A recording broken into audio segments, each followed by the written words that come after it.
بسم اللہ الرحمن الرحیم۔ شروع اللہ کے نام سے جو سب پر مہربان ہے، بہت مہربان۔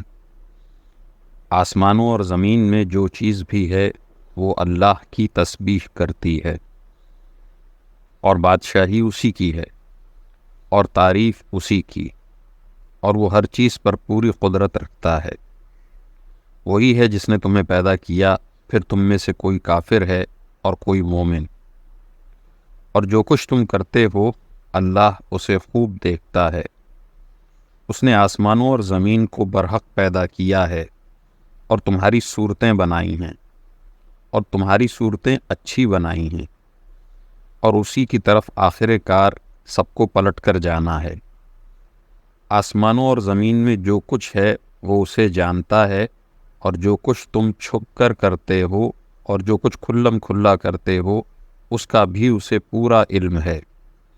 اور اللہ دلوں کی باتوں تک کا خوب جاننے والا ہے۔ کیا تمہارے پاس ان لوگوں کے واقعات نہیں پہنچے جنہوں نے پہلے کفر اختیار کیا تھا، پھر اپنے کاموں کا وبال چکھا، اور آئندہ ان کے حصے میں ایک دردناک عذاب ہے۔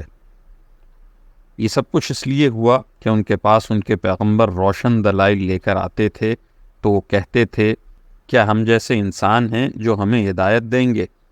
غرض انہوں نے کفر اختیار کیا اور منہ موڑا، اور اللہ نے بھی بے نیازی برتی، اور اللہ بالکل بے نیاز ہے، بذات خود قابل تعریف۔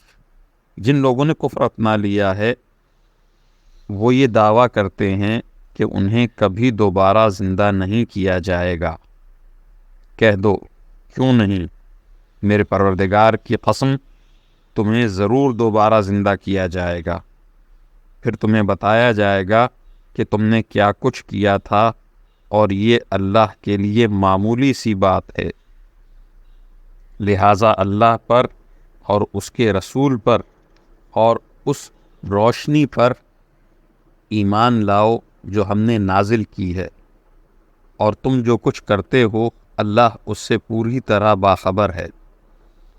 یہ دوسری زندگی اس دن ہوگی جب اللہ تمہیں روز حشر میں اکٹھا کرے گا۔ وہ ایسا دن ہوگا جس میں کچھ لوگ دوسروں کو حسرت میں ڈال دیں گے، اور جو شخص اللہ پر ایمان لایا ہوگا اور اس نے نیک عمل کیے ہوں گے اللہ اس کے گناہوں کو معاف کر دے گا، اور اس کو ایسے باغوں میں داخل کرے گا جن کے نیچے نہریں بہتی ہوں گی، جن میں وہ ہمیشہ ہمیشہ رہیں گے۔ یہ ہے بڑی کامیابی۔ اور جن لوگوں نے کفر اختیار کیا ہوگا اور ہماری آیتوں کو جھٹلایا ہوگا وہ دوزخ والے ہوں گے جس میں وہ ہمیشہ رہیں گے، اور وہ بہت برا ٹھکانہ ہے۔ کوئی مصیبت اللہ کے حکم کے بغیر نہیں آتی، اور جو کوئی اللہ پر ایمان لاتا ہے وہ اس کے دل کو ہدایت بخشتا ہے، اور اللہ ہر چیز کو خوب جاننے والا ہے۔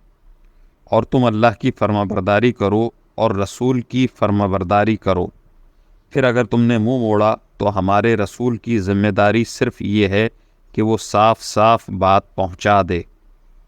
اللہ وہ ہے جس کے سوا کوئی معبود نہیں ہے، اور مومنوں کو اللہ ہی پر بھروسہ کرنا چاہیے۔ اے ایمان والو، تمہاری بیویوں اور تمہاری اولاد میں سے کچھ تمہارے دشمن ہیں، اس لیے ان سے ہوشیار رہو، اور اگر تم معاف کر دو اور درگزر کرو اور بخش دو تو اللہ بہت بخشنے والا، بہت مہربان ہے۔ تمہارے مال اور تمہاری اولاد تو تمہارے لیے ایک آزمائش ہیں، اور وہ اللہ ہی ہے جس کے پاس بڑا اجر ہے۔ لہٰذا جہاں تک تم سے ہو سکے اللہ سے ڈرتے رہو، اور سنو اور مانو، اور اللہ کے حکم کے مطابق خرچ کرو، یہ تمہارے ہی لیے بہتر ہے۔ اور جو لوگ اپنے دل کی لالچ سے محفوظ ہو جائیں وہی فلاح پانے والے ہیں۔ اگر تم اللہ کو اچھی طرح قرض دو گے تو اللہ تمہارے لیے اس کو کئی گنا بڑھا دے گا اور تمہارے گناہ بخش دے گا، اور اللہ بڑا قدردان، بہت بردبار ہے۔